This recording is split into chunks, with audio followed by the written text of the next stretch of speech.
I never thought I'd be the kind of person who would trap someone inside a steel cage in my own living room, but when your HOA president keeps breaking into your house and touching your stuff, you either lose your mind or take matters into your own hands. And I did both. By the time the police arrived, Karen, the woman who'd tormented me for weeks, was the one screaming for help from behind the bars. It all started a few weeks earlier during a regular HOA meeting. I live in a quiet little neighborhood called Maplewood Oaks. Perfect lawns, identical mailboxes, and a board of self-appointed gods who thought they ran a kingdom instead of a suburb.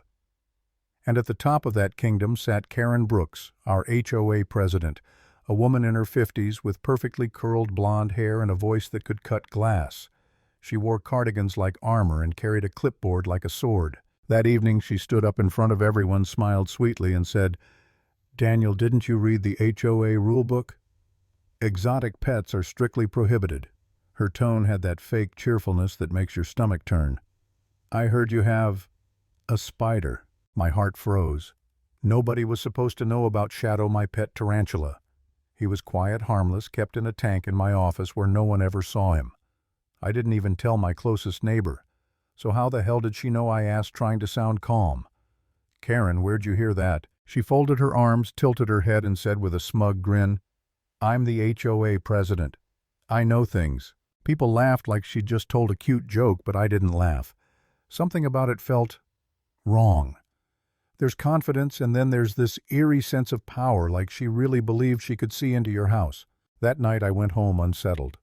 The meeting kept replaying in my head. I looked at Shadow sitting still in his tank and muttered, how could she possibly know? I tried to brush it off, maybe she was bluffing. But deep down, I felt this itch, this sense that something wasn't right. A few days later I came home from work and froze halfway up the driveway. Karen was standing right there at the edge of my property like she'd been waiting. She didn't even pretend to be out for a walk. She looked straight at me and said, "You still haven't removed that spider. Don't attract the wrath of the HOA." Then she smirked and added, "Oh, and by the way, your house smells like lavender, strongly." That last part hit me like a punch to the gut. Lavender. How could she know what my house smelled like? I dropped my bag, sprinted inside, and started checking everything. The doors were locked, the windows closed, but something felt off. I walked into my den and saw it immediately. Shadow's tank had been moved, just slightly, but enough for me to notice. And when I leaned in closer, I caught a faint whiff of perfume. Floral sharp, too strong. The exact same perfume Karen had worn at the meeting. That's when my stomach twisted. I realized this wasn't paranoia anymore. She'd been in here. I stormed over to her house and banged on the door until she opened.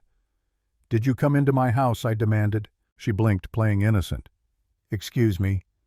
"That's a serious accusation, Daniel. You could get in trouble for slandering your HOA president." I clenched my jaw. "You were in my house." Her smile turned cold. "You should really get rid of that spider before I do it myself."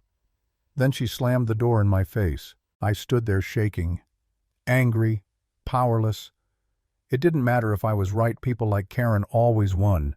She had the title, the neighborhood's respect, the rules on her side. And me, I was just the guy with a pet spider. That night I barely slept. Every creak in the house made me sit up. Every shadow looked like her standing in the doorway. I felt violated. I even started questioning myself. Maybe I was overreacting. Maybe she hadn't actually broken in. But then I thought about that perfume. The perfect alignment of the tank, just slightly off. The way she'd mentioned the smell of my home. No, I wasn't crazy. I was being stalked under the mask of community management. By the next morning I'd made up my mind. If she wanted to sneak into my home so badly, I'd give her something unforgettable to sneak into. I called Mark, an old friend of mine who worked as a welder. "Hey man, I said I need a favor." "You still got your tools?" He chuckled. "What are you building, another weird spider cage?" I paused. "Actually, kind of. Just bigger. Big enough for a person." He thought I was joking until I explained everything. When I told him Karen had a cloned key and kept entering my house, his laughter stopped. "That's insane," he said finally. "But if you're serious, I'll help." 2 nights later, his old pickup truck pulled into my driveway under the cover of darkness. In the back was a welded steel frame, sturdy, ugly, and perfect. We carried it inside, quiet as thieves. I felt a rush of adrenaline, a strange sense of justice forming. We set the cage up right in my living room, the place she'd most likely snoop. Inside, I placed Shadow's tank as bait. Then I taped a big clipboard to the front that read HOA violations in red marker. It was irresistible. Karen's ego would drag her straight into it. After Mark left, I wired small cameras around the house and double-checked every lock. Then I waited. The next day I went to work, but really I sat in my car down the street, phone in hand, live streaming my own living room. Around noon, there she was. Karen, dressed like she was heading to a tea party instead of committing a felony, cream cardigan, pearl earrings, that signature perfume cloud around her. She unlocked my front door like it was hers, walked in with this self-righteous stiffness, and muttered something under her breath about cleaning up the neighborhood. Then she saw the cage. She tilted her head, frowning, muttering, "What the hell is this?" She stepped closer, her heels clicking against the floor. She crouched slightly, inspecting Shadow's tank. Then she reached inside. That's when I hit the remote. Clank. The cage door slammed shut. Karen jumped, turned around, and realized she was trapped. What is this? You can't do this to me." I walked in slowly from the hallway, holding my phone up, recording every second. "Smile, Karen," I said, "for the HOA records." Her face twisted with rage. "You're insane! Let me out!" She grabbed the bars, shaking them violently, but that cage wasn't going anywhere. I could barely hold back my smirk.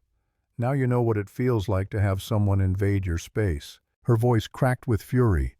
"I'm calling the police." "Good idea," I said, already dialing 911. "Let's call them together." When the cops arrived, their red and blue lights flashed across my walls.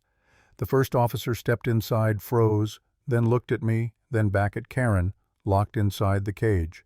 "Sir," he said, trying not to laugh, "you want to explain what's going on here?" I showed him the video feed, the recordings from the past few days, showing Karen entering my home without permission, moving my stuff, snooping around like a raccoon in pearls. Karen screamed from inside the cage, "He trapped me.